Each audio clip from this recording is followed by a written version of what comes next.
それでは早速始めてまいりましょう。イベント第2部スペシャルトーク。まずはこの企画から始めてまいります。題して、視聴者が選ぶファイナルシーズンパート2名シーンです。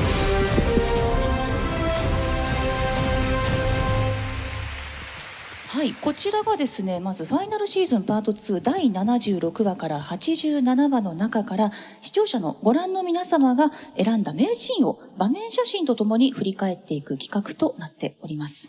で、事前に皆様にね、名シーンを募集しましてメッセージもいただきました。その中からいくつか取り上げて出演者の皆様とお話ししてまいります。さあ、ほぼ毎回名シーンではございますが、どのシーンが来るかなって想像つきます？結構いいシーンあるもんね。そうですね。ファイナルシーズンの。もうあれもこれもっていう。もう、なんでしょう。今までって結構、登場キャラクターとか、その戦ってる場所っていうのが、やや偏りつつあったところが、改めて全員見どころがあると言いますか、コニーとかもそうでしたけど、かなりね、だけに限らず、本当に、もういろんな人がその回その回のそのシーンで主役になってる瞬間そうでしたね。あったからね。お当番みたいな感じでさ。そうですね。で、その回目立った人って、そのエンドロールのさ、名前が上の方にあって。そこがやっぱ、三馬音響監督のちょっと憎いところですよね。嬉しい。今、そしてもう僕らとしてもやっぱり、ここでね、ハンジさんの演じてらっしゃるパクさんのお話が聞けるっていうのは。確かに。ちょっと、逃がさないようにしてる。さっき帰るみたいなことおっしゃった。いや、帰るよ、じゃあ。ごめんなさい。いや、すいません。カジ君早いよ。仕掛けが早い。早い。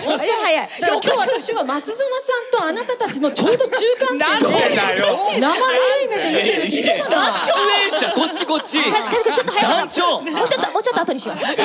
団長です。まだスタートですからね。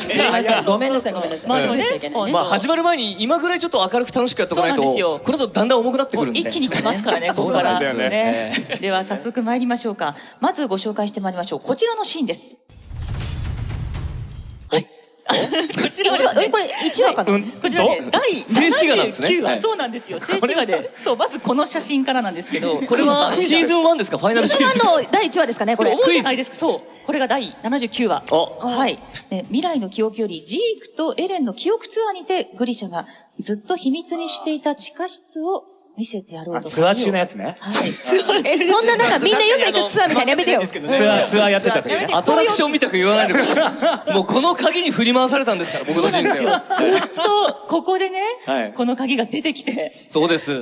もともとはね、この地下室を見たいっていう、好奇心からスタートだったようなものなんですけど、そこからね、1話の最後から急展開というか、母であるね、カルラが巨人に食べられてしまって、何やらそれにはどんどん深い意味があるんじゃないかみたいなところで、っていう物語でしたが、この父グリシャとの関係性っていうのはね、ようやくファイナルシーズンで明らかになるようなところありましたよね。はい。で、こちらのシーンでちょっと視聴者の方からのメッセージをご紹介させていただきますと、このシーンがあまりにも衝撃的だったのを覚えています。ずっと進撃の巨人でキーワードになっていた地下室ですが、もちろんグリシャの目線も衝撃的でした。また、カジさんもこのシーンを再録したと伺いました。およそ8年近くの時を超えて幼少期のエレンを演じてくださりありがとうございます。といった。ね、まず目線がね、そう、ちびっこエレンじゃなくて、もう。そうですね。後ろにいましたからね、ジークと一緒に。そう、エレンと。これですね。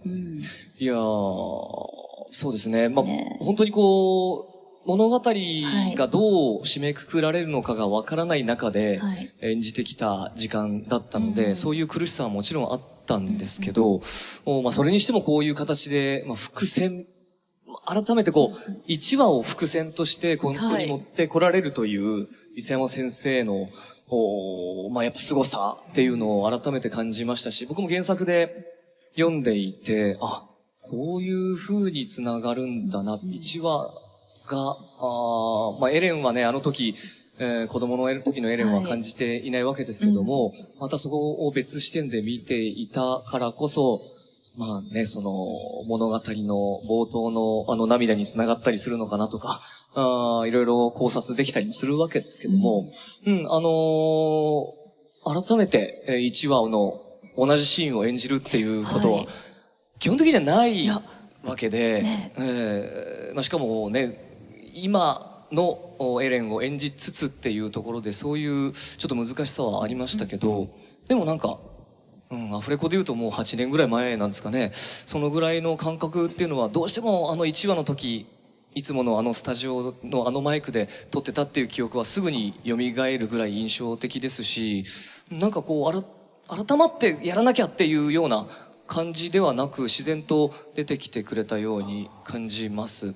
で、ね、その、グリシャが、どういう立ち位置なのか、ずっとこう、ミステリアス、謎で、ね、物語が進むごとに、悪として見えてきてしまった部分があった中で、ここで描かれたエピソードでジークとのその関係性とかっていうのも、こんな風に思ってたんだっていうのが、僕もね、この話数を今見返して、なんというか、くしくも僕もちょうど父親になったタイミングっていうのもあって、自分がそのエレン目線だったところから、グリシャ、その父からの愛情っていうものも、原作を読んだ時、アフレコした時、オンエアがあった時とはまた違うような感覚で、かなりこう、胸に迫るものがあって、それがとても辛かったですし、やっぱりそこには愛情があって、で、それをさらに超越したところにエレンは行こうとしているんだろうな、その先どうなるんだろうなっていう、今後の展開なので、このタイミングで、このファイナルシーズン完結編に向かっていくアフレコをさせていただけるっていうのも不思議なご縁を感じつつ、最後までしっかり演じたいなと思います。ありがとうございます。ここはね、本当に幼少期の石川さんはいかがでしょう、こちらね。